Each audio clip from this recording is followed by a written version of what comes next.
वो अत्यंत सुंदर और युवा थी। उस समय वहाँ ऐसा कोई भी पुरुष नहीं होगा जो उसे देखकर विचलित ना हो। लेकिन शायद ही कोई जानता था कि साध्वी बनकर आने वाली वो स्त्री व्यवसाय से वेश्या थी और एक विशेष कार्य के लिए उसे भेजा गया था, किसी के चरित्र को नीचे गिराने के लिए। लेकिन जैसे ही वो उस व्यक्ति के पास आई तो उसने देखा श्री कृष्ण का सुदर्शन चक्र तीव्र गति से आसपास घूम रहा था और ये देखकर उसके पसीने छूट गए। आखिर कौन थी वो स्त्री और वो किसका पतन करवाना चाहती थी? यही है आज की रहस्यमय कथा। आइए सुनते हैं भारत के महान संतों की गाथा।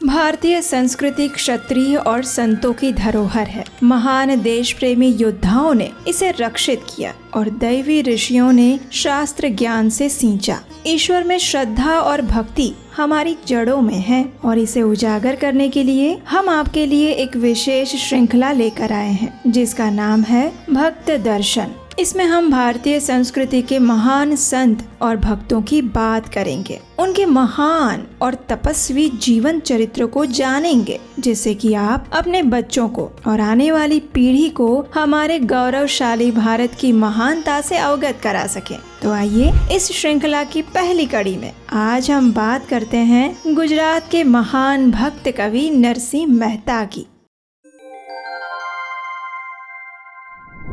ये बात है गुजरात के जूनागढ़ शहर की और समय था लगभग 15वीं शताब्दी का। रूपांदे नाम की एक अत्यंत सुंदर और युवा स्त्री जिसका व्यवसाय धन के लिए पुरुषों को आकर्षित करने का हुआ करता था, उसे एक विशेष कार्य सौंपा गया, जूनागढ़ के एक प्रतिष्ठित पुरुष का चरित्र हनन करने का। रूपांदे जानती थी कि जो उसका शिकार है वो तो हरि का भक्त है, इसलिए उसने चाल भी ऐसी ही चली। उसने एक साध्वी का वेश धारण किया और चल पड़ी अपने शिकार के पास। उस पुरुष के पास जाकर उसने सेवा करने का आडंबर रचाया। वो उससे प्रभु के विषय में प्रश्न पूछती और बातों ही बातों में अपनी शारीरिक भाव भंगिमाओं द्वारा उस पुरुष को आकर्षित करने का प्रयास करती। अब वो पुरुष तो था सीधा साधा, उसे क्या पता था कि साध्वी के रूप में आई हुई ये एक महामाया थी। वो तो निश्चल भाव से अपना हरि भजन और कीर्तन करते रहते थे। लेकिन उस रात्रि में कुछ विचित्र घटना हुई। रूपांदे अपने शिकार पर हमला करने के लिए उस पुरुष के पास आ ही रही थी और उसने देखा कि चारों ओर प्रकाश फैला हुआ है। भगवान श्री कृष्ण का सुदर्शन चक्र उस पुरुष के आसपास घूम रहा है और उसका तेज इतना प्रबल है कि उसकी आंखें बंद हो रही है। वो डर गई और उसी क्षण उसे आत्मज्ञान हो गया। व्यावसायिक वेश्या अब सही अर्थ में साध्वी बन चुकी थी और जिस पुरुष का चरित्र हनन करने के लिए वो आई थी वो और कोई नहीं अपितु गुजरात के महान भक्त कवि नरसिंह मेहता थे, जिनकी रक्षा करने के लिए एक बार नहीं अपितु बार बार स्वयं श्री कृष्ण को आना पड़ा।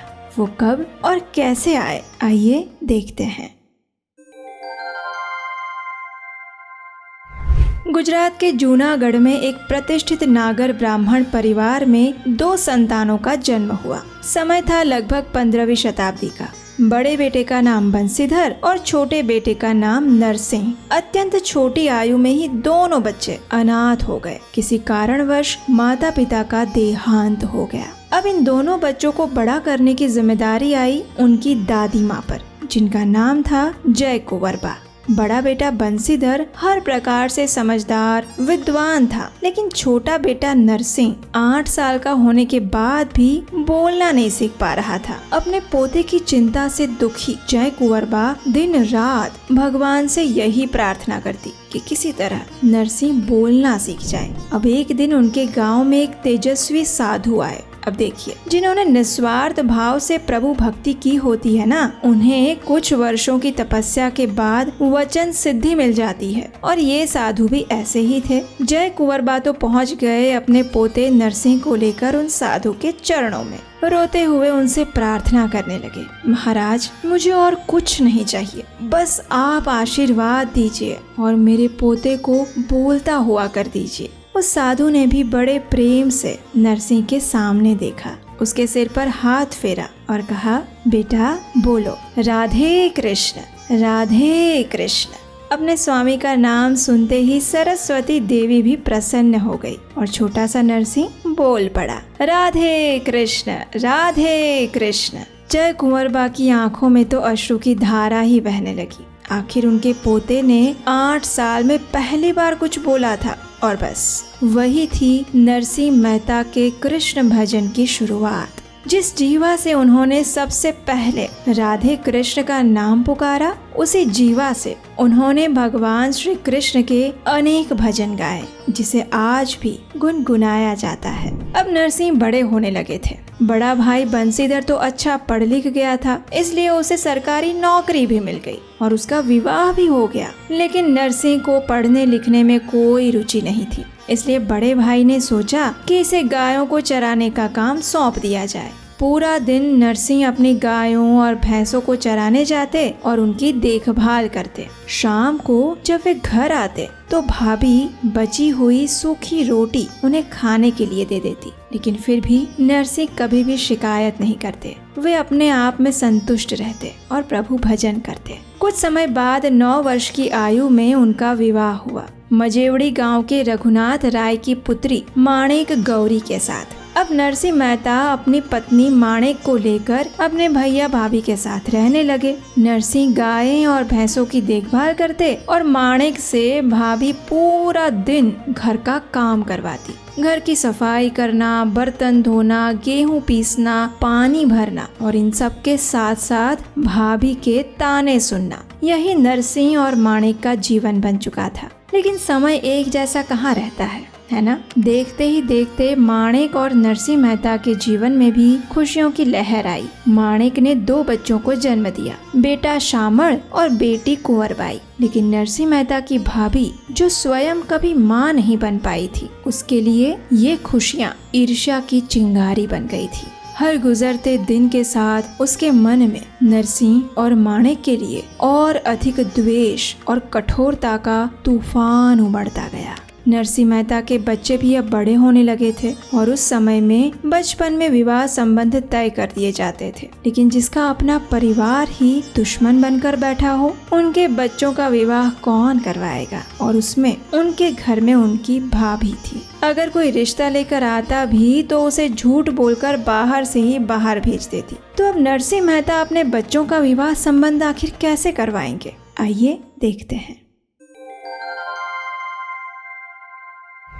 आखिर थक हार कर नरसिंह मेहता ने अपनी पुत्री के लिए योग्य वर ढूंढने का काम एक ब्राह्मण पुरोहित को सौंपा और उस पुरोहित ने तलाजा में श्रीरंग ओझा के पुत्र वछराज को चुना और नरसिंह मेहता के घर में बेटी के विवाह की शहनाइयां गूंज उठी। अब हुआ यूं कि जिस दिन बेटी की शादी थी, उसी दिन नजदीक के वंथली गांव में साधु संतों का एक विशेष कार्यक्रम आयोजित हुआ था। नरसिंह मेहता ने सोचा कि बारात को आने में तो अभी समय है, तो मैं जरा थोड़ी देर साधु संतों के इस कार्यक्रम में जाकर आ जाता हूँ। बारात आएगी उससे पहले ही मैं वापस आ जाऊंगा। लेकिन जहाँ हरिनाम संकीर्तन की गूंज लहरा रही हो, उसमें नरसिंह मेहता जैसे निर्मल हृदय के भक्त को कहाँ होश रहेगा। तो बस भक्तों की भीड़ और भगवान की पुकार के बीच में नरसिंह मेहता भूल ही गए कि आज उनकी पुत्री की शादी थी।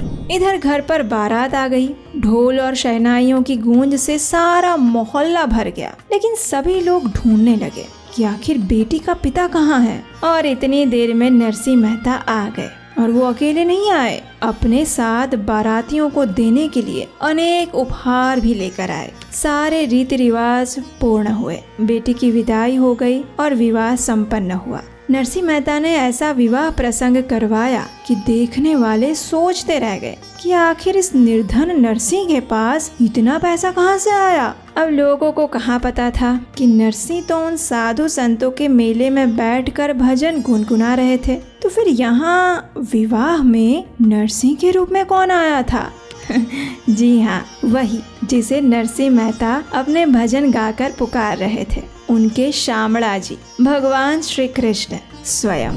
अब बेटी की शादी तो हो गई, अब बेटे का विवाह करवाना था, एक और जिम्मेदारी। अब एक दिन नरसिंह मेहता के गांव में एक ब्राह्मण पुरोहित आए। वे वडनगर के अत्यंत धनी परिवार के सेठ मदन मेहता के कुल पुरोहित थे और वे अपने सेठ जी की अत्यंत गुणवान पुत्री के लिए वर ढूंढने के लिए आए थे। अब गांव के लोग तो वैसे ही नरसिंह मेहता को नकारा समझते थे, तो जब उस पुरोहित ने गांव के लोगों को किसी अच्छे वर के विषय में पूछा तो इन गांव वालों ने उस ब्राह्मण पुरोहित का मजाक उड़ाते हुए कहा, हाँ, हमारे गांव में एक बहुत ही धनी सेठ रहते हैं, उनका नाम है नरसिंह मेहता और उनका एक बड़ा सुंदर और गुणवान बेटा भी है। जाइए उनके पास जाइए, उनके बेटे से अपनी पुत्री का विवाह करवाइए, आपकी बेटी बड़ी सुखी होगी। हाँ, जाइए। ये सुनते ही ब्राह्मण पुरोहित तो प्रसन्न हो गए और आ गए नरसिंह मेहता के घर। उन्होंने उनके बेटे शामड़ को देखा, उन्हें वर पसंद आ गया और विवाह की बात तय हो गई। जाकर ये बात पुरोहित ब्राह्मण ने अपने सेठ मदन मेहता को सुनाई। सेठ जी भी प्रसन्न हो गए। अब नरसिंह मेहता को समझ नहीं आ रहा था कि आखिर एक श्रीमंत परिवार के धनी सेठ ने अपनी पुत्री का विवाह उनके बेटे से क्यों करवाया। लेकिन वे तो थे प्रभु भक्त, उन्हें लगा शायद उनके भगवान ने ही उन्हें भेजा होगा। ये सोचकर वे इस बात को भूल गए। अब कुछ दिन में असली बात उस सेठ मदन मेहता को पता चल गई। उसने तो इस विवाह संबंध को तोड़ने का निर्णय ले लिया, लेकिन उनके ब्राह्मण पुरोहित ने कहा कि अगर उन्होंने ये विवाह तोड़ा तो उनके वचन की कोई कीमत नहीं रह जाएगी। अब थक हार कर मजबूरी में सेठ मदन मेहता को इस विवाह संबंध को बनाए रखना पड़ा। लेकिन मदन मेहता ने एक युक्ति सोची। विवाह का दिन आया। नरसिंह मेहता, उनकी पत्नी माणिक और पुत्र शामड़ तो पहुंच गए बारात लेकर मदन मेहता के घर। लेकिन उनकी बारात में था कौन? वही साधु संतों की टोली जिनके साथ बैठकर नरसिंह मेहता हरि के भजन गाया करते थे। वडनगर पहुंचते ही संध्या हो गई। सेठ मदन मेहता ने बारातियों के लिए रहने की व्यवस्था की, लेकिन ऐसे स्थान पर जो कि गांव से बाहर एक खंडहर था, जिसमें ना तो कोई रहने की सुविधा थी और ना ही भोजन पानी की। चारों ओर मकड़ी, मच्छर और जालों ने अपना बसेरा किया हुआ था। अब ऐसे में बारातियों को नींद कैसे आएगी? और ये सारी चीजें जानबूझकर एक युक्ति के तहत किया गया था ताकि बाराती विवाह करने से पहले ही ये गांव छोड़कर चले जाए और मदन मेहता अपनी पुत्री का विवाह करवाने से बच जाए। नरसिंह मेहता ने सोचा, चलो अच्छा है, ऐसी जगह मिली जहाँ रात को सोने की व्यवस्था नहीं है। अब हम पूरी रात भगवान के भजन करेंगे। और साधु संतों की बारात ने पूरी रात्रि जाग कर हरि भजन और कीर्तन किया। लेकिन इधर माणिक को नींद किसी और कारण से नहीं आ रही थी,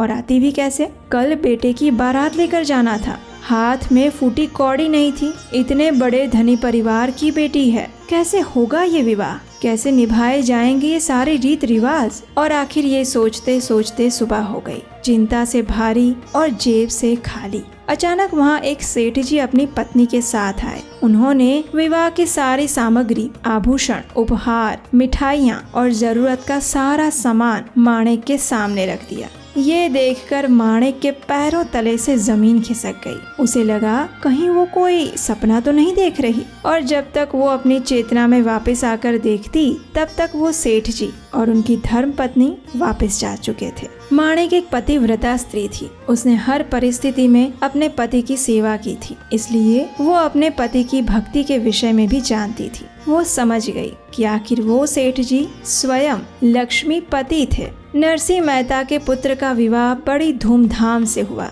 और इसमें आश्चर्य क्या है? भगवान श्री कृष्ण स्वयं ही तो भगवत गीता में कहते हैं, अनन्य चिंतयन्तो माम ये जना पर्युपासते तेषां नित्याभियुक्तानां योगक्षेमं वहाम्यहम्। अब नरसिंह मेहता के दोनों संतानों का विवाह पूर्ण हो चुका था, जिम्मेदारियां समाप्त हो चुकी थी, लेकिन उनके दैनिक जीवन में कुछ खास परिवर्तन नहीं आया था। आज भी नरसिंह मेहता और उनकी पत्नी रूखे सूखे भोजन के साथ भाभी के ताने और अपशब्द भी खाते थे। और फिर एक दिन ऐसा आया जब उनकी भाभी ने अपनी सभी मर्यादाओं को तोड़ दिया। उसके एक कठोर दुर्व्यवहार से नरसिंह मेहता के जीवन में एक नया मोड़ आया, और वो क्या था, आइए देखते हैं। एक दिन नरसिंह मेहता पूरा दिन तपती धूप में शरीर और मन को थका देने वाले काम करके शाम को घर लौटे, और भाभी ने भोजन की थाली में बासी चावल परोस दिए। आज पहली बार नरसिंह मेहता ने भाभी से कहा, भाभी आज घर में भोजन नहीं बना था क्या? बस इतना ही। और भाभी को आज अपने गुस्से और द्वेष की भड़ास निकालने का अवसर मिल गया। वो चिल्ला उठी, अगर ताज़ा भोजन खाना है तो कुछ काम काज भी कर लिया करो ना। पूरा दिन बैठकर मुफ्त की रोटियां तोड़ते हो और फिर भी पेट नहीं भरता। अत्यंत गुस्से में आकर भाभी वहां से चली गई, और नरसिंह मेहता ने कुछ नहीं कहा, बस बासी भोजन की थाली को प्रणाम करके हाथ धोकर उठ गए। आखिर भक्तों में भी आत्मसम्मान होता है ना। उन्हें भाभी की बात का दुख हुआ और नाराज होकर वे घर के बाहर जाकर बैठ गए। उन्हें लग रहा था कि थोड़ी देर में उनके भैया भाभी उन्हें मनाने आएंगे, लेकिन जो अपना हो वही तो मनाने आएगा ना।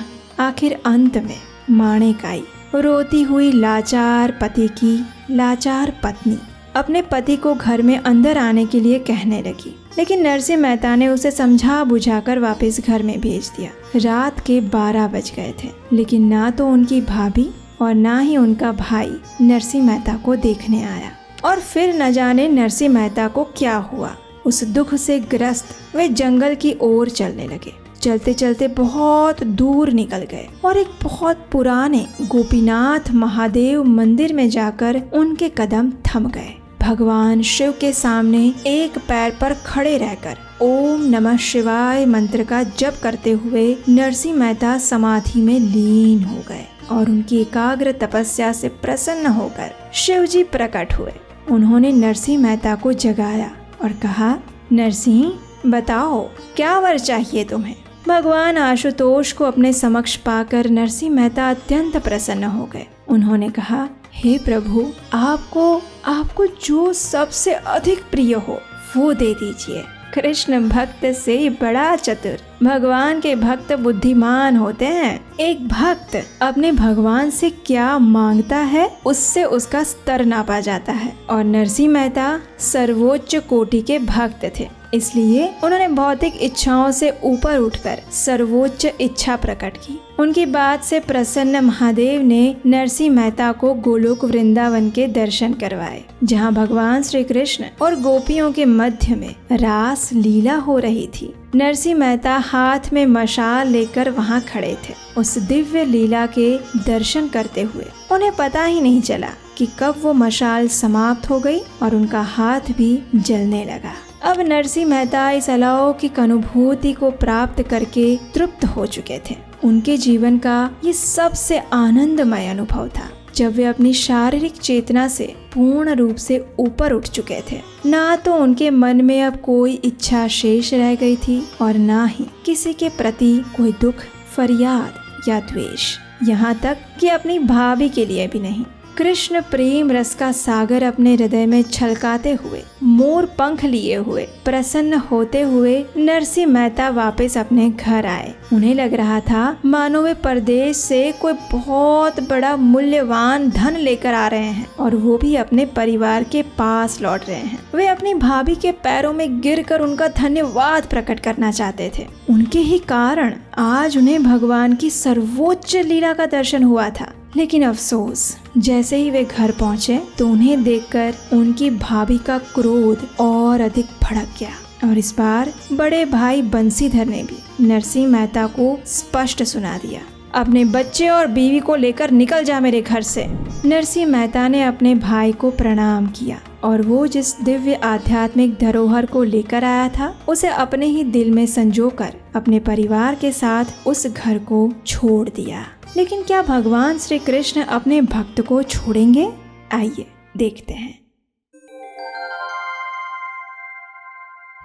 अब ईश्वर कृपा से नरसिंह मेहता ने किसी तरह अपने परिवार के रहने की व्यवस्था की। समय का चक्र घूमता रहा और फिर एक दिन उनके पिता का श्राद्ध करने का समय आया। अब घर में तो अपने लिए भी भोजन नहीं है, ऐसे में ब्राह्मणों को आमंत्रित करना, उन्हें भोजन करवाना और पिता का श्राद्ध करना, ये तो सोच भी नहीं सकते। लेकिन कहते हैं ना, हमारी संस्कृति में संस्कारों को संजोकर रखने की शक्ति है। निर्धन से निर्धन व्यक्ति भी जब अपने धर्म की बात आती है तो पीछे नहीं हटता। यही हमारे भारत भूमि की विशेषता है। धर्म करने के लिए संकट के समय में साथ दे, वही है सहधर्मचारिणी यानी पत्नी। नरसिंह मेहता की पत्नी भी ऐसी ही धर्मचारिणी थी। उसके पास एक नथ बची हुई थी जो उसे अपने विवाह के समय उसके पिता ने दी थी। उसने वो नथ उतारकर अपने पति नरसिंह मेहता के हाथों में रखी और कहा, जाइए इसे बेचकर जो भी धन आए उससे श्राद्ध क्रिया करने की सामग्री ले आइए। अपने गहने बेचकर ससुर का श्राद्ध करने का कार्य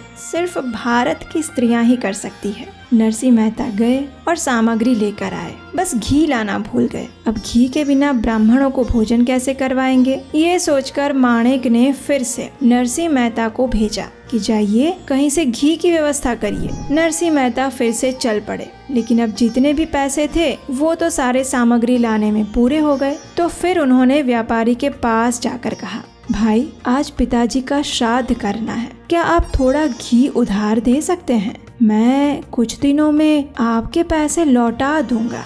लेकिन अब पूरे गांव को पता था कि नरसिंह मेहता के पास अपना पेट भरने के पैसे नहीं होते हैं, उसमें वो घी के पैसे कहाँ से लौटाएगा। इसलिए सभी व्यापारियों ने मना कर दिया। आखिर अंत में वे एक दुकान पर गए। वहां जाकर फिर से उन्होंने व्यापारी से विनती की और सद्भाग्य से वो व्यापारी वैष्णव था। वो नरसिंह मेहता को जानता था, तो उसने कहा, अरे नरसिंह, पिता का श्राद्ध करने के लिए जितना घी चाहिए उतना ले जाओ और पैसों की चिंता मत करना। बस जाने से पहले मुझे भगवान का एक अच्छा सा सुंदर सा कोई भजन सुना दो। बस इतनी सी देर थी और नरसिंह मेहता ने तो करताल उठाई और भक्ति का राग छेड़ दिया। भगवान को पुकारने का और उनके नाम का कीर्तन करने का आनंद भी भक्तों के साथ ही अधिक आता है। तो बस वो व्यापारी और नरसिंह मेहता भगवान के भजन में समाधिस्थ हो गए। अब कोई भक्त सच्चे मन से भगवान को पुकारे और भगवान ना आए, ऐसा कभी हो सकता है क्या? नहीं ना। तो बस हमारे बंसीधर श्री कृष्ण को भी नरसिंह मेहता की पुकार सुनाई दी, लेकिन भगवान की चिंता कुछ और थी। जानते हैं क्या? थोड़ी देर में नरसिंह मेहता भागते भागते घर आए। पत्नी को घी दिया और सिर्फ घी नहीं, उसके साथ भोजन और मिष्ठान बनाने की और अधिक सामग्री भी दी। श्राद्ध करने का समय हुआ, न जाने कहां से, लेकिन जितने आमंत्रित किए थे उससे अधिक ब्राह्मण नरसिंह मेहता के घर आ गए। उन सभी को पूर्ण संतुष्टि तक नरसिंह मेहता और उनकी पत्नी ने भोजन करवाया। और इतना ही नहीं, नरसिंह मेहता ने उन सभी को दक्षिणा में भी इतना धन और वस्त्र दिए जिसकी किसी ने कल्पना भी नहीं की थी। नरसिंह मेहता की आव भगत देखकर सभी ब्राह्मण आश्चर्यचकित रह गए और प्रसन्न होते हुए आशीर्वाद देकर वहां से चले गए। अब संध्या हो चुकी थी और घी लेने गए हुए नरसिंह मेहता को अचानक याद आ गया, अरे भगवान के भजन गाते हुए मैं तो भूल ही गया कि आज मुझे पिताजी का श्राद्ध करना था। हे प्रभु, ये क्या हो गया मुझसे? अब क्या होगा? इसी प्रकार चिंता करते हुए नरसिंह मेहता जब घर आए तो उनकी पत्नी प्रसन्न होकर उनकी प्रतीक्षा कर रही थी। उन्होंने देखा कि पिताजी का श्राद्ध तो हो चुका है। सभी ब्राह्मण भोजन करके दक्षिणा लेकर भी चले गए हैं। ये देखकर अब नरसिंह मेहता की बारी थी आश्चर्यचकित रहने की। उन्होंने पत्नी से पूछा कि ये कैसे हुआ? तो उनकी निर्दोष पत्नी ने कहा, आप ही तो ये सारा सामान और धन लेकर आए थे जिससे हम इतने अच्छे से पिताजी का श्राद्ध कर पाए। और ये सुनते ही नरसिंह मेहता की आंखें आंसुओं से भर आई। फिर एक बार उनके कृष्ण मुरारी ने उनकी लाज रखी थी और फिर एक बार नरसिंह मेहता गदगद वाणी से गाने लगे। हरि ने भजता हजी कोई नीलाज, जता नथी जानी हरि ने भजता हजी कोई ने लाज, जता नथी जानी रे। जेनी सुरता शमड़िया साथ, वदे वेदवाणी रे। जेनी सुरता शमड़िया साथ, वदे वेदवाणी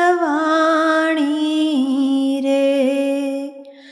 हरि ने भजता हजी कोई नी लाज, जता नथी जानी रे। ये सच है कि भगवान हमेशा अपने भक्त की लाज रखते हैं, लेकिन ये भी सत्य है कि वे अपने भक्त की कीर्ति को बढ़ाने के लिए उसकी परीक्षा भी कठिन रूप से लेते हैं। और किसी भी व्यक्ति की सच्ची कसौटी उसके मुश्किल समय में होती है। ऐसी कसौटी नरसिंह मेहता के जीवन में भी हुई, जब उन्हें कुछ खोना पड़ा। और वो क्या था, ये हम देखेंगे नरसिंह मेहता के जीवन चरित्र की अगली कड़ी में। तब तक के लिए अगर आपको इन महान संत कवि के जीवन पर आधारित ये डॉक्यूमेंट्री वीडियो अच्छा लगा है तो इसे लाइक कीजिए और अपने व्हाट्सएप पर सभी को शेयर कर दीजिए। हमारे महान संतों और ऋषियों की परंपरा को आगे बढ़ाने के इस अभियान में अगर आप भी हमारी सहायता करना चाहते हैं तो स्क्रीन पर नंबर दिया गया है, जहां आप हमें अपना आर्थिक योगदान भेज सकते हैं। इस जीवन चरित्र का अगला भाग सुनने के लिए याद से आपके अपने इस चैनल को सब्सक्राइब कर लीजिए और नोटिफिकेशन बटन ऑन कर लीजिए। मिलते हैं बहुत जल्द भक्त कवि नरसिंह मेहता के जीवन चरित्र की अगली कड़ी में। हरे कृष्ण।